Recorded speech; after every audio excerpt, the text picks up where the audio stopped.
Vous écoutez Duo de Plume. Salut les amis, comment ça va ? Eh bien 2024 a été une grosse année pour Duo de Plume. On a pris nos marques, on a trouvé un format qui nous convient et on a affiné nos méthodes de travail avec Catherine. J'espère aussi qu'on a bien progressé au niveau technique de manière à ce que ça se ressente sur la qualité des épisodes. Plus que tout, on a découvert ensemble le plaisir qu'on a à rencontrer d'autres acteurs du monde littéraire. On a donc commencé à faire quelques interviews, d'abord prudents et puis de plus en plus à l'aise avec ce format super intéressant. Vu le plaisir qu'on en retire, attendez-vous à voir arriver plus de ces rencontres captées par nos micros. Nous avons plein d'idées, et notamment celle de nous tourner vers des gens à qui on ne pense pas tout de suite lorsqu'on imagine la chaîne du livre. Nous voulons voir des éditeurs, des libraires, des diffuseurs et des correcteurs, des illustrateurs. Nous avons envie de vous montrer leur approche du livre et de la littérature au travers de nos interviews et de quelques reportages. Et bien sûr d'autres interviews d'auteurs aussi divers et variés que possible. On va bien s'amuser sur 2025. En parlant d'interviews, je voulais pour ce premier épisode de la seconde saison revisiter quelques-uns des entretiens qui parfois se recoupent dans leur façon d'aborder l'écriture et la publication. Mais juste avant de commencer, si vous avez cet ami à qui vous n'arrêtez pas de dire « Hey, tu dois écouter Duo de Plume, tu dois écouter ce podcast », eh bien, ceci est peut-être l'épisode vers lequel l'orienter. Bon, allez, commençons. Alors, je sais pas pour vous, mais de mon côté, chaque fois que je voyage ou que je suis en vacances, ça stimule mon appétit d'écriture. Je sors de mon contexte quotidien et peut-être que c'est la nouveauté, l'exotisme, ou le fait d'être loin de mes habitudes, ça m'éloigne des contingences de la vie ordinaire. Mais ce qui est sûr, c'est que ça fonctionne avec moi. Il se trouve que pour 2 des auteurs qui sont passés chez nous, le voyage a été en quelque sorte le déclencheur de leur écriture et de leur premier roman. Pour Lionel Tardy, c'était le Japon, et pour Nicolas Feutz, c'était au Kenya. Ouais, alors pour ça je vais raconter l'histoire en fait du début du livre. En 2017, je m'étais enfin décidé à écrire. Après qu'avec je parlais à un repas avec des potes en leur disant que j'avais toujours eu envie d'écrire et tout, puis en fait il y a un pote qui m'a simplement dit pourquoi t'écris pas ? Pourquoi tu le fais pas ? Oui, c'est ça. C'est vrai que je l'ai regardé un peu d'un air. Après j'ai compté les chroniques que j'avais écrites pour la radio. J'ai réalisé qu'en fait si je les mettais bout à bout, ça faisait 3 tomes de Harry Potter. Et en fait, ça a été un peu le déclic parce que je me suis dit, en fait, j'avais peur. J'écris déjà. En fait, j'écris déjà. J'ai déjà écrit beaucoup. Alors, des chroniques radio, c'est pas du roman, c'est pas. Mais la mécanique de travail, elle était là. Et donc, je me suis dit, ok, c'est parti. J'étais en vacances. Je me suis dit, je vais poser les premières lignes d'un roman. Et à l'époque, j'avais un jeu de rôle qu'on avait développé avec des amis, tout un univers, etc. Pareil. Hein. Alors là, plutôt steampunk, complètement un monde de fiction aussi, avec carrément une planète de fiction, etc. Et j'avais pris une des protagonistes principales de l'univers, et qui était chancelière d'un pays relativement important, être progressiste, etc. Et je m'étais dit, en fait, je vais raconter ses débuts, parce que son histoire commençait par une conquête, etc., de l'endroit où elle est, enfin bref, et je m'étais dit, on va raconter comment elle est un peu passée de l'aristocrate déchu à, enfin bref, donc j'avais commencé à faire mon déroulé de chapitres, mais de manière un peu très naïve, hein, j'avais aucune idée comment on écrivait, et à la fin de ces vacances-là, je me suis pété l'épaule dans l'escalier. Alors après, écrire avec une main dans un... C'est plus difficile. Non, c'est pas donc, voilà, en fait, de facto, le projet s'est mis en pause pendant quelques mois. Et puis, en automne, je suis parti en voyage au Japon. Et puis là, je sais pas, j'ai eu l'inspiration. Et quand j'étais à Kyoto, il y a vraiment eu une journée où il pleuvait, mais toute la journée, il pleuvait des cordes, etc. On s'est retrouvés avec ma compagne dans un ryokan, une auberge traditionnelle où tu dors par terre sur les tatamis, on vient te servir à manger dans la chambre. Enfin, vraiment, il y a une ambiance. Et là, tout d'un coup, je sais pas, il y a le monde où il pleut tout le temps, etc. Ça a commencé... Ça t'est apparu. Je me suis dit, mais un monde où il pleut tout le temps, puis moi, j'aime bien Harrington, si c'était une... Et ça a vraiment... Et après, pendant le séjour, ça a tourné. D'ailleurs, le nom Kanako Sawada, en fait, pour l'anecdote, c'est deux réceptionnistes d'hôtel. Une qui s'appelait Kanako quelque chose et une autre qui s'appelait Sawada quelque chose. En fait, c'est en regardant les badges, je me dis Kanako, c'est un joli nom, ça me plaît. Puis voilà, c'est comme ça que. Et en fait, je suis passé. C'est la seule fois où j'ai eu un carnet d'ailleurs. On parlait des carnets tout à l'heure. Je suis passé dans une papeterie pour acheter un carnet. En rentrant dans l'avion, j'ai passé le vol de retour à griffonner des mind maps, des idées, des trucs. Et puis là, je sentais que j'avais un truc. Tu peux nous raconter ça par hasard, que tu t'es mis à écrire? C'est quand même assez extraordinaire. Je vais essayer de faire la version courte. Mais pas forcément. Pas forcément. Tu n'as pas faim, t'as dit. C'est vrai. Bon, alors, j'avais déjà un petit peu en tête d'écrire un polar avant ce fameux voyage au Kenya en octobre 2010. Donc, je suis parti au Kenya en octobre 2010. C'était mes 10 ans de mariage à l'époque. Bon, aujourd'hui, je suis divorcé depuis un certain nombre d'années. Mais, et en 2010, mes enfants avaient, il faut que je recalcule, 6 et 8 ans. Et on ne connaissait pas le Kenya, on ne connaissait pas l'Afrique en général, en tout cas pas dans cette région-là. Et on a eu cette réflexion avec mon épouse à l'époque de dire, bon, on part en avion, on part avec les enfants, on part dans un lieu qu'on ne connaît pas, on va surtout faire un safari dans le Masai Mara. Donc, inutile, ça va être des vacances assez actives, inutile de prendre trop de livres, et en plus c'est lourd dans les bagages, voilà, on n'avait pas de liseuse à l'époque, et je n'en ai toujours pas aujourd'hui. Et on a dit, bon, on prend 2 livres. Tu prends un livre, je prends un livre, et puis au milieu des vacances... On passera au milieu des vacances. Et j'aimais bien Jean-Christophe Granger, donc l'auteur des Rivières pourpres. J'avais autant aimé le livre que le film, même si le film est parfois critiqué par des personnes. Moi, je trouve que le film est très très bien, très très réussi, avec Jean Reno et Vincent Cassel. Et donc, je me suis dit, je vais découvrir le premier Granger, qui est Le vol des cigognes. Et je prends ça. À l'époque, en 2010, Granger n'avait pas écrit autant de livres qu'aujourd'hui. Je prends Le vol des cigognes. Je débute ma lecture dans le train entre Neuchâtel et Cloten. Et waouh, les premiers chapitres se passent à Montreux. Et là, je me dis, purée, du polar thriller qui se passe en Suisse. Alors, c'est possible. Bah oui, c'est possible et c'est une bonne idée. Ouais, voilà. Et je me suis dit, non, mais bon, Granger, c'est un journaliste parisien. Et il vient placer une intrigue vraiment déjantée avec des crimes assez atroces aussi, il faut le dire. C'est la marque de Granger. Et il vient les placer près de chez moi, en Suisse. Donc, c'est faisable. Pour moi, j'avais cette image du polar suisse qui était un peu plus ancien du Runmat. Et puis après, dans les plus récents et qui sont toujours actuels, il y avait Corinne Jacquet, mais qui était beaucoup sur Genève. Il y avait Michel Bory, beaucoup sur Lausanne. Il y avait le maire de la Neuville, dont le nom m'échappe maintenant, pardon à lui. Mais enfin voilà, c'était vraiment du polar très local et très, on va dire, très maigret ou éventuellement un peu Agatha Christie. Mais le polar thriller au sens, des Rivières pourpres, au sens, je prends un exemple cinématographique, au sens Seven, si on prend un exemple cinématographique, je pense que ça n'existait pas, ou alors je n'ai pas la prétention de tout connaître, mais enfin voilà. Et ensuite, je me suis dit, waouh, c'est faisable. Donc c'est ça qui a été le déclic. Et surtout, le deuxième déclic, c'est que j'ai continué ma lecture, j'étais tellement pris dans cette lecture que j'ai continué la lecture dans l'avion. Je ne sais plus de tête, je dirais qu'il y avait quand même 8 ou 9 heures d'avion entre Cloten et Nairobi. Et j'atterris à Nairobi, puis ensuite à Mombasa, et j'ai terminé mon bouquin. Donc tu vas voir ta femme, voilà. Le deuxième bouquin. J'arrive. Alors je vais vers ma femme, effectivement, le premier jour d'hôtel, j'ai dit, écoute, moi j'ai plus rien à lire, est-ce que tu veux pas me passer ton bouquin, et puis je te donne Granger, tu verras, c'est génial. Mais ma femme avait déjà lu 2 chapitres, pas plus, de son bouquin. Elle m'a dit non, on a le droit de dire des grossièretés à l'antenne. Grosso modo, elle m'a dit texto, non, tu fais chier. Voilà. Elle me dit, j'ai commencé... après.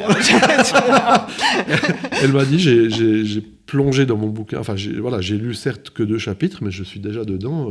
Non, finalement, t'avais qu'à en prendre un deuxième.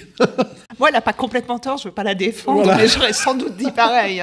Je veux dire, en même temps, voilà, débrouille-toi, quoi. C'est ça. Et surtout, elle m'a dit, t'avais qu'à dormir dans l'avion comme moi, et t'aurais eu encore de la lecture là-bas. Mais vous n'étiez pas censé voir les éléphants, les tigres, les machins non-stop? C'est ça. On atterrit à Mombasa, c'est là que je la fais un peu plus longue, mais on atterrit à Mombasa de nuit, c'était 23h ou je sais pas quoi, il faisait nuit noire.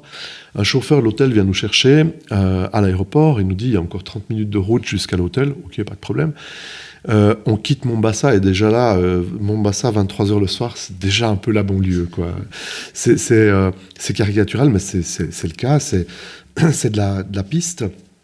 C'est pas que des routes goudronnées, c'est des tonneaux avec du feu sur les bords de route, avec des gars qui boivent de la bière au bord de la route. Ambiance, quoi. Ouais, c'est vraiment l'ambiance. En Afrique. Très, très polaire. Et on arrive à la frontière de la ville. On sort de la ville et pour aller à l'hôtel, il faut traverser un fleuve. Et là, le 4x4 monte sur un ferry, traverse le fleuve. Et de l'autre côté, le chauffeur, nous on était à l'arrière les 4, donc les 2 enfants et mon épouse et moi, le chauffeur était à l'avant. Il s'arrête et il prend un compatriote qui monte sur le siège passager avant avec une Kalachnikov. Et là, je me suis dit, on est où ?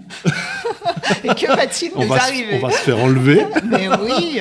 Non, mais t'as pas dû rigoler, cela dit. Non, sur le moment, je rigolais pas du tout. Et en fait, j'avais mon fils de 6 ans qui, lui, voit la Kalash et lui, il est là. Ah. Oui, mais évidemment. Et je me souviens, je me tourne vers lui, je fais non, c'est pas waouh du tout. Ne dis rien, ne dis rien.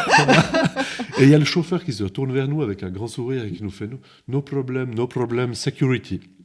Ah, on se sent vachement en sécurité. Oui, tu sais pas ce que tu dois en conclure, en fait. Voilà. Bon, finalement, ça s'est très bien passé. Il nous conduit à l'hôtel, donc hôtel 5 étoiles en bord de mer au sud de Mombasa. Et on arrive à l'hôtel avec des murs hauts tout autour de l'hôtel, donc on ne voit pas l'hôtel de l'extérieur, des tessons de bouteilles sur les murs, des barbelés. Et j'ai dit à ce moment-là, je me souviens de ma réflexion, enfin en tout cas intérieure, je dis mais putain, il manque que les Miradors. Oui, c'est ça, oui. Et bien mis en prison, quoi. Ouais, c'est ça. On ne te l'avait pas vendu comme ça, l'agence de voyage. Mais alors l'hôtel était nickel. Hein. Bon, heureusement, j'ai envie de te dire. Inclusif, c'est les piscines avec du gazon qui est arrosé tous les jours. Enfin, c'est 3 marches et puis on est sur la plage de sable blanc. Génial.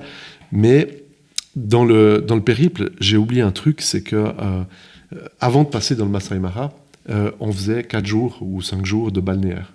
Mm-hmm. Et là, très rapidement, le premier jour, je me suis dit, sans lecture, ça va être long. Je veux bien jouer avec les gamins, mais ils ont 6 et 8. En fait, ils jouaient tout seuls, ils étaient dans la piscine. J'ai joué un moment avec eux, mais au bout d'un moment, ça va. Il y a des singes qui sautent d'un arbre à l'autre. Alors ça, c'est très rigolo, mais au bout d'un quart d'heure, au bout d'un moment, c'est bon. Qu'est-ce qu'il va faire d'autre ? Non, il continue de sauter. Et ma femme qui lisait son bouquin sur son transat. Qui te narguait. C'est ça. Et là, je me suis dit, non, ça va pas le faire. Trouve-toi une occupation. L'hôtel qui nous accueille, qui nous dit, oui, il y a des excursions, mais il faut les réserver à l'avance. Il n'y a plus de place. Il n'y a plus de place. Donc on a eu une excursion le 3e jour, qui était géniale, cela dit. Mais l'hôtel nous dit aussi, il ne faut pas trop sortir de l'hôtel sans excursion. Alors, je ne sais pas si c'est un argument commercial ou sécuritaire, surtout vu la nuit qui est passée. C'est ça, probablement. Et on se dit non, probablement que ce n'est pas que commercial. Là, donc, on est un peu dans cette prison dorée. Et là, j'ai le cerveau qui se met en route et je dis, j'ai pas pris mon ordi, j'ai pas de lecture, enfin... Waouh, ça va être chaud. Je rentre en Suisse. Et je suis allé piquer, je suis allé piquer un bloc-notes, je suis allé à la réception, je dis, vous avez un bloc-notes de papier, un stylo, et c'est comme ça que ça a démarré. Voilà. Mais quand tu as demandé, alors tu t'arrêtes là, mais je te relance. Ouais. Quand tu as demandé le bloc-notes, tu avais quoi en tête ? Déjà de te dire, je vais raconter le périple que tu nous as raconté d'une manière tout à fait vivante et c'est storytelling ça. Parfait. On sent que tu écris des bouquins. Alors, ou quelque chose de plus construit. Quelle était ton idée avec ce bloc-notes ? Probablement que quand je suis allé piquer le bloc-notes, j'avais déjà dans l'idée de me dire, imagine un scénario à la Granger, donc sans plagier Granger, mais comme le vol des cigognes partait à Montreux, puis ensuite avait une intrigue qui suivait la migration des cigognes. Alors, il partait de Montreux, et puis après, on fait une petite escale à Bucarest, sauf erreur, si je me souviens bien. Après, il part sur l'Israël, et il finit en Centrafrique. Et c'est un peu le chemin de migration des cigognes. Et là, je me suis dit, fais pas 4 étapes. Mais je me suis dit, imagine un scénario bien glauque aussi, qui démarre à Neuchâtel, mais qui conduit des enquêteurs au Kenya.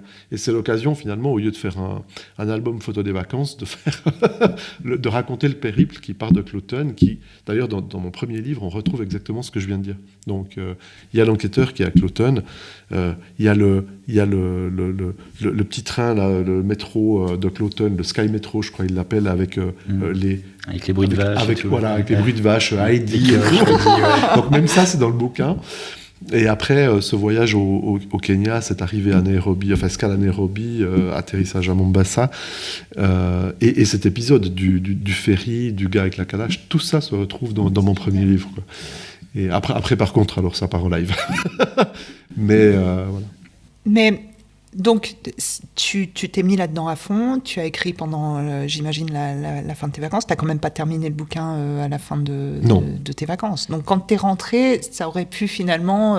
parce que tu n'avais pas prévu de devenir écrivain en partant au Kenya. Donc, non, c'est un accident. Voilà, c'était un accident. C'est ça que j'appelle l'accident. C'était pour t'occuper. Donc, quand tu es arrivé... Tu avais écrit, je ne sais pas, un certain nombre de pages, et tu t'es dit, OK, je continue cette histoire-là, tu avais pris goût, quoi. Alors oui et non, c'est-à-dire que depuis le tout début, depuis ce premier livre, Ilmoran, l'avènement du guerrier, j'ai toujours appliqué la même technique, c'est que je fais toujours un scénario détaillé avant de poser le premier mot du bouquin. Ça répond à ma question, architecte ou jardinier.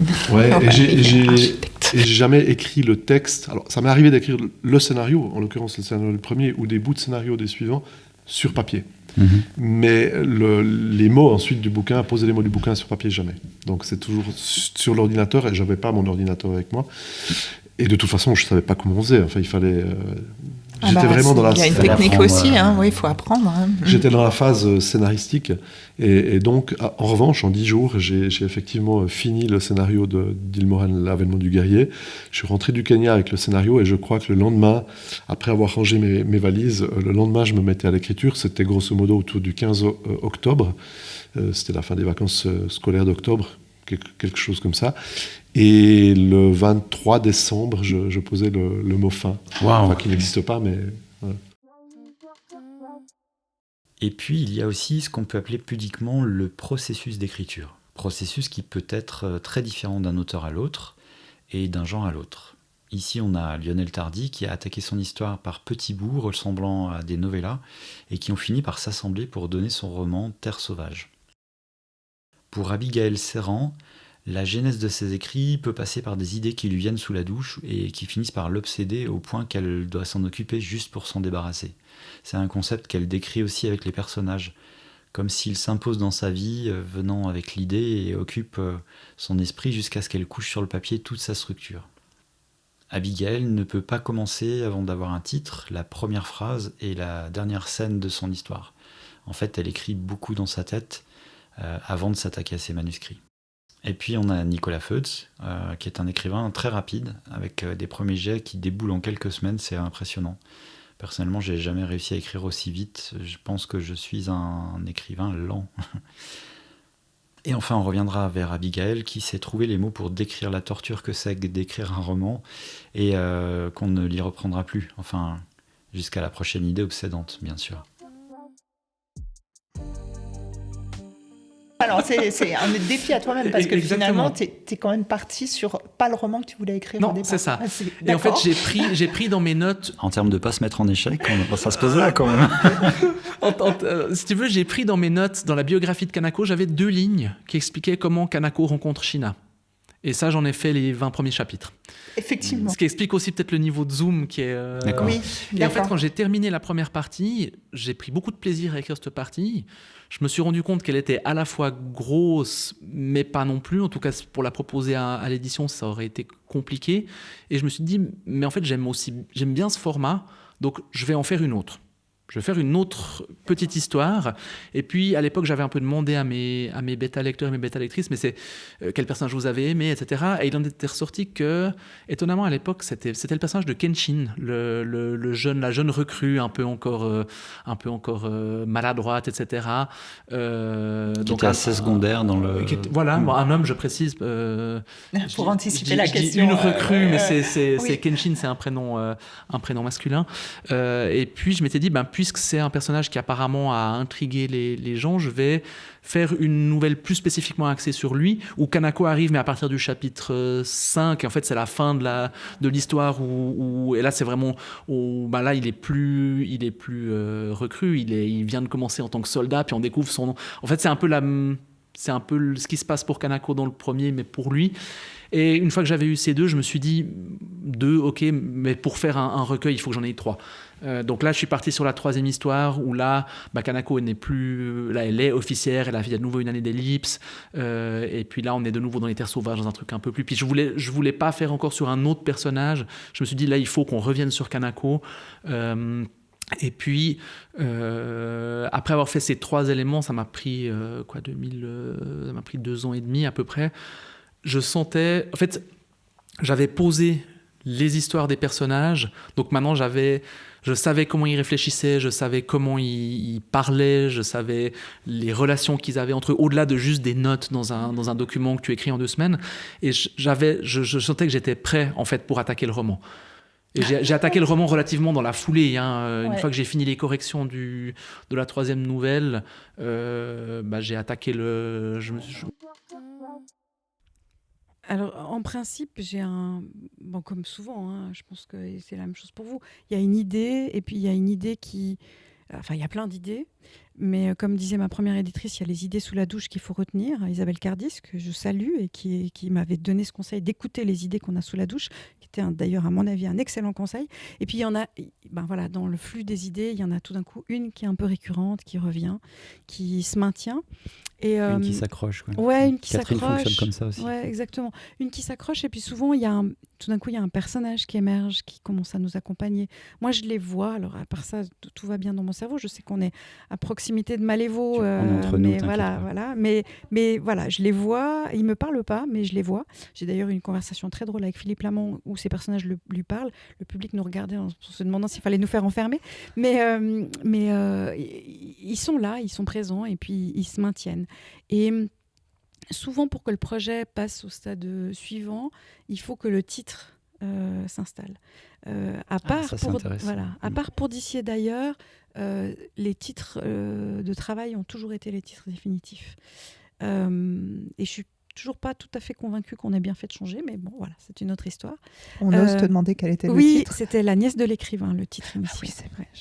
Qui était plus... Qui dévoilait un petit peu plus de l'intrigue. Voilà, c'est ça, exactement. Après, voilà. Ouais. Et je suis très contente avec D'ici d'ailleurs aussi. Mais... Donc, il y a cette question de titre. Et avant que je puisse vraiment... donc, l'histoire, elle commence à se dessiner. Et avant que je puisse vraiment me mettre à l'écriture, il me faut en principe la première phrase et, si possible, la dernière scène, voire la dernière phrase.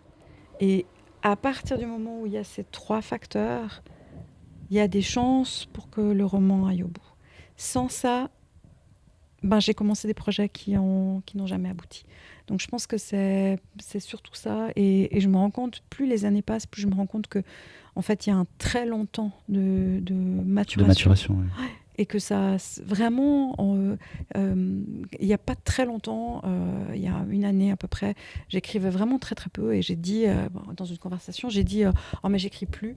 Et c'est une autrice qui m'a répondu, qui m'a dit « C'est pas vrai, tu es en train d'écrire dans ta tête ». Et j'ai trouvé que l'expression était jolie, et je pense qu'effectivement c'est ça, c'est-à-dire moi j'écris longtemps dans ma tête avant de passer au stade où on s'assied et on y va. Parce que probablement que l'intrigue, elle se met en place. Alors, j'ai jamais toute l'intrigue, mais j'ai souvent... Pardon, j'ai jamais toute l'intrigue, mais j'ai souvent plus ou moins par où on va passer et où on va aller.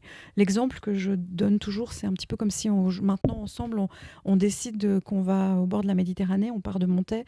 On sait qu'on va au bord de la Méditerranée, on sait plus ou moins quand est-ce qu'on va arriver. Par contre, on n'a encore pas décidé si on passe par l'Italie, si on passe par la France, si on s'arrête à Lyon. Ce qui est intéressant, c'est découvrir le voyage. Le voyage, c'est ça, c'est ce qui se passe entre les deux, entre le départ et la destination. Oui, et puis on se laisse porter. À la destination, donc tu sais que tu ça. peux moins te perdre que si... donc en cela, c'est vrai que ta manière de faire, d'avoir le début et la fin, c'est intéressant, puisque c'est aux antipodes de ce qu'on fait nous, je pense. En tout cas, moi, ça c'est clair. mais par contre, c'est toujours intéressant de découvrir comment les autres font, et c'est pour ça que je pose ces questions et que je fais le podcast. Donc je suis ravi de la réponse.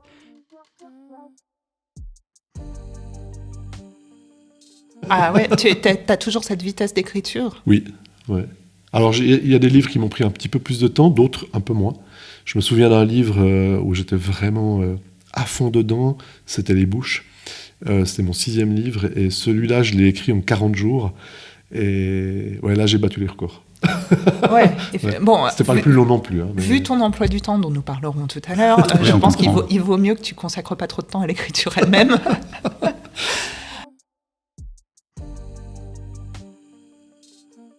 Non, je crois qu'à chaque fois, c'est une aventure unique et à chaque fois, ça fait beaucoup rire mes proches, mais à chaque fois que je termine un projet, je dis que c'est le dernier parce que c'est tellement de torture, parce que voilà.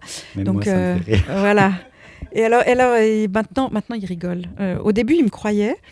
Maintenant, ils rigolent un peu, ils se moquent un peu de moi, mais je suis profondément sincère en disant c'est fini, terminé, ce truc-là, je fais plus jamais, c'est pas possible, c'est de la torture, donc il n'est pas question que je recommence ça. Et puis, il y a des projets il y a des personnages qui viennent, qui s'asseyent et qui me regardent, et puis à un moment donné, il faut bien que je m'en occupe si je veux qu'ils s'en aillent. Donc voilà, donc il y a c'est presque de la santé mentale de pouvoir se dire non, maintenant, écoute, je vais m'occuper de toi, comme ça tu iras vaquer à tes occupations et tu me laisseras vivre. Donc non, j'ai pas de projet particulier, il y a plutôt des thématiques qui sortent. Et puis tout d'un coup, on se dit, ouais, bon, elle est quand même très prégnante, donc on va s'en occuper. Et puis ça fait le style, en fait. Pour finir, voyons l'arrivée dans le monde de l'édition traditionnelle au travers de la diversité des parcours de chacun. Nicolas a commencé par une plateforme d'auto-édition avant d'avoir le succès qu'on lui connaît. Et Lionel nous raconte son approche et ses premiers contacts avec son éditeur actuel, Favre, sur un projet pourtant difficile à placer avec des illustrations couleurs qui sont par ailleurs magnifiques. Et un jour, je ne sais plus comment, une collègue de bureau est venue vers moi, elle m'a dit alors elle savait, elle avait même lu mon manuscrit, je l'avais fait lire, elle voulait le lire. Elle m'avait dit si jamais il y a cette boîte d'édition à Lille, Book Edition. Et puis là, je ne savais pas du tout ce que c'était. Et j'ignorais encore ce qu'était l'édition à compte d'éditeur, à compte d'auteur ou l'auto-édition. Et tout ça, j'apprenais au fur et à mesure. Et je suis passé par Book Edition, comme elle me l'avait conseillé, parce qu'elle-même connaissait un de ses amis dans le Jura qui avait publié par Book Edition. Qui est une plateforme d'auto-édition, qui est en fait une plateforme d'auto-édition, qui existe toujours aujourd'hui, avec lesquels je travaille toujours aujourd'hui pour les 7 premiers bouquins, avec qui j'ai établi une relation de confiance exceptionnelle. D'ailleurs, le directeur est devenu un ami. De temps en temps, quand je suis dans la région lilloise, je vais manger avec lui. Tu leur as fait gagner de l'argent quand même. Ah oui, je pense. En même temps, je comprends qu'ils t'aiment bien. Quoi. Il m'aime bien. Il regrette chaque fois qu'il y a un bouquin qui quitte l'auto-édition pour rejoindre l'édition traditionnelle. Mais... Parce que tu avais combien à la base en auto-édition ? 8 bouquins quand même. Ouais, les 8 premiers. Et aujourd'hui, en 2018, Aurora Borealis a quitté l'auto-édition directement pour entrer au livre de poche. Donc ça leur en faisait un de moins. Et il y en a 7 qui ont continué de vivre et qui continuent de vivre aujourd'hui en auto-édition par Book Edition. Et là, en revanche, comme je suis passé en 2023 chez Rosienne Wolf et que Rosienne Wolf a créé sa propre collection poche, celui-là, ça m'a fait... C'était un petit peu le point noir du contrat avec Dicker à la base. Ça m'a fait quitter le livre de poche. Ouais. Et ça, le livre de poche, c'est quand même la machine de guerre numéro 1 en France avec Pocket. C'est les 2 plus gros éditeurs poche. Ça assure une visibilité énorme.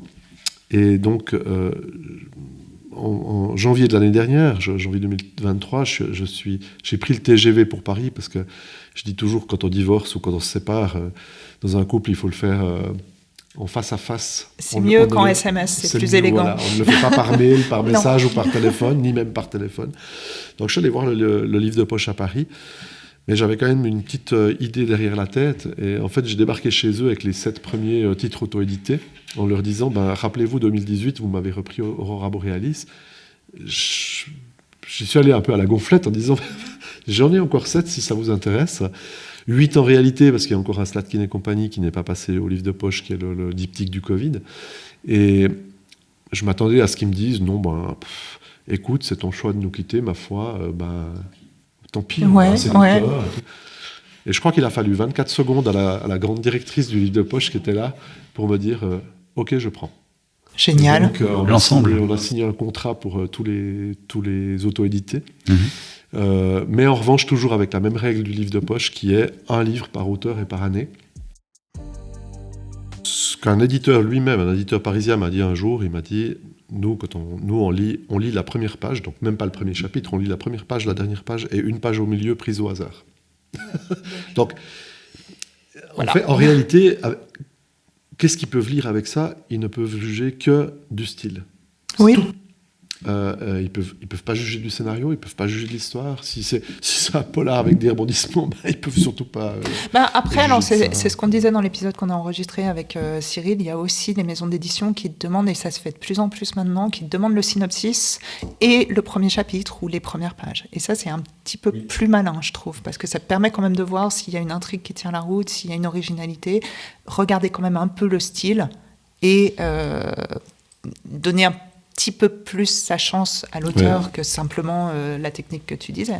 Ça a probablement évolué depuis 2010, j'imagine. Enfin, moi, j'avais fait mes premiers envois de manuscrits en 2011. C'est courant 2011 que les réponses négatives sont arrivées. Je l'ai fait, j'en ai imprimé une série d'exemplaires en ligne sur Lulu, enfin juste pour avoir l'objet. De par ma formation, j'ai les compétences pour mettre en page un livre et tout, je sais comment ça marche. Enfin voilà, donc c'est quelque chose que je faisais de manière assez simple. Et je voulais avoir mon but en fait, c'était d'avoir l'objet livre. Finalement, l'édition ou pas, c'était pas important. Ça m'a permis de faire une micro-diffusion autour de moi, de pouvoir le vendre à prix coûtant à des amis, etc., pour qu'ils me fassent des retours. Donc il y a déjà eu une espèce de mini-expérience d'échange, etc. Et puis à partir de ce moment-là, moi, j'étais content. J'ai commencé à travailler sur le tome 2, etc., en me disant, voilà, c'est cool. Tu avais eu des retours un peu dans ton cercle, mais des retours positifs, des retours positifs, encourageants, qui m'encourageaient pour le tome 2. Mais quand les gens me demandaient, mais tu vas le faire éditer, j'étais là, c'est pas vraiment le but, j'ai un peu envoyé, mais de toute façon, faut pas se leurrer, ça marche pas, j'ai pas... Ah, tu vas l'auto-éditer? Non, j'ai pas l'énergie pour faire l'auto-édition, j'ai pas le temps à consacrer pour la promotion en auto-édité. Donc non, je pensais aussi à l'époque que j'étais tout seul à écrire sur Terre pratiquement. Donc, non mais, je veux dire, tu travailles 5 ans dans ta grotte, tu sais pas qu'il y a un monde autour de gens avec qui tu pourrais échanger, puis qu'il y aurait... Si je l'avais su, ça aurait peut-être été différent. Mais, donc j'étais très content avec mes exemplaires dans mon coin, etc. Et puis... Le gag, c'est qu'un jour, je suis tombé sur l'Instagram de Sandrine où elle avait publié la couverture d'un roman sur lequel il y avait le nom d'un éditeur. Ah, ça m'a irrité. Oui, parce que tu croyais toujours que tu étais le premier, le seul gars qui écrit. Non, puis la petite jalousie, tu te dis... t'as trahi. Puis là, il y a un truc, puis le mec, il est édité et tout. Après, j'ai été creusé, c'était les éditions Baudelaire, c'est l'édition à compte. Enfin, après, chacun fait le processus qu'il a envie, et puis si tu veux avoir des livres imprimés, enfin, pourquoi pas, hein, mais je crois que c'est pas forcément la... Disons que c'est des éditions à compte d'auteur, donc où tu payes et t'as tes livres. Voilà, pour le dire pour à un nos prochain auditeurs qui ne épisode connaissent pas. Oui, c'est prévu. Voilà, mais et en fait ça m'a mis le coup de pied aux fesses parce que le lendemain ou le surlendemain j'ai envoyé à 10 maisons d'édition. Donc ça faisait une année que quand on me demandait, je disais écrire des lettres d'accompagnement, faire des synopsis. Non, donc là en une matinée j'en ai fait 10. Bon, par contre j'ai quand même été un peu plus fin qu'au début, c'est-à-dire que j'ai ciblé des maisons suisses. Alors je connaissais malheureusement pas de maison suisse, mais heureusement en fait, qui faisait spécifiquement dans la littérature de Jean Aude, donc j'ai plutôt envoyé dans des maisons généralistes, mais en me disant au moins en étant suisse j'aurais plus de chances de trouver un écho auprès d'une maison suisse, et effectivement eux ils répondent. Ouais, c'est ça. Contrairement aux grosses maisons françaises, et j'ai eu plusieurs réponses intéressées, mais toujours avec des réticences. Alors il y en a qui m'ont répondu que les illustrations ça allait être un problème. J'avais décidé qu'en cas de réponse positive sans les illustrations, je partais quand même. Je me suis dit à un moment donné, si j'ai l'opportunité de le publier, même si c'est sans les illustrations, c'est dommage, mais autant que le livre soit publié. Oui, puis dans la mesure où tu avais mandaté Sandrine et où elle n'avait pas travaillé de manière bénévole, donc c'était un peu moins gênant. Tu aurais pu les garder pour illustrer sortir les moins un réseaux, recueil etc. que j'aurais pu... Oui, oui, ça restait une possibilité. Il y avait plein de possibilités, effectivement. Peu importe, ouais. Mais bon, ça aurait été dommage. Ça aurait été dommage, mais je m'étais dit OK, et en fait j'ai eu assez vite une réponse de Favre qui était intéressée mais prudent. Parce que c'est pas forcément... Alors Favre a une collection de romans, mais le segment jeune adulte, c'est pas leur spécialité. Ils avaient plusieurs craintes. Et puis là, j'ai dit, mais est-ce qu'on peut est-ce qu'on peut se rencontrer, est-ce qu'on peut se voir pour parler et puis là, je leur ai montré la maquette de livre imprimé, etc. Je leur ai parlé du second tome, je leur ai évoqué l'univers, et je pense que c'est là qu'ils ont vu que c'était pas un one shot, il y avait quelque chose qui allait venir, et que si eux s'engageaient, il y avait quelque chose derrière. C'était pas ok, vous publiez mon livre, puis après l'écriture m'intéresse plus, au revoir, ce qui serait entre guillemets du travail à perte pour eux. Et là, dans le dialogue, c'est comme ça que ça a marché en fait. Ils ont vu que c'était un vrai projet, que c'était solide, et puis que c'était bien construit déjà à tout point de vue. Exactement, bien construit dans ta tête. Donc, et qu'ils auraient d'une certaine façon peut-être pas besoin de beaucoup me porter, entre guillemets. Je pense qu'il y a aussi ça par rapport... c'était déjà fait, enfin entre guillemets, même s'ils ont repris la maquette nécessairement, et puis sans doute repris le texte, etc. Mais je pense qu'au-delà de ça, c'est la question de l'engagement de l'auteur, et je pense que ça, c'est quelque chose dont moi j'avais peu conscience, mais c'est énorme. Que tu te rends pas compte quand tu as écrit, tu penses que tu donnes à un éditeur, et qu'ensuite tu pars sur ton tome 2 et ça se fait. Et en fait, je pense qu'ils ont vu que, étant donné l'implication que j'ai eue dans ce premier tome, que j'allais pas les laisser tomber en disant un salon, non j'ai pas le temps d'aller à un salon, faire de la, non j'ai pas le temps de faire de la promo, j'aimerais écrire s'il vous plaît, je fais des tâches nobles, je suis auteur, voilà, non mais voilà, et que j'étais prêt aussi à investir du temps, alors ce qui m'a un peu mis dans la panade du coup pour le tome 3, parce que ça fait une année que je fais de la promo, et le tome 3 il avance, je suis au chapitre 2.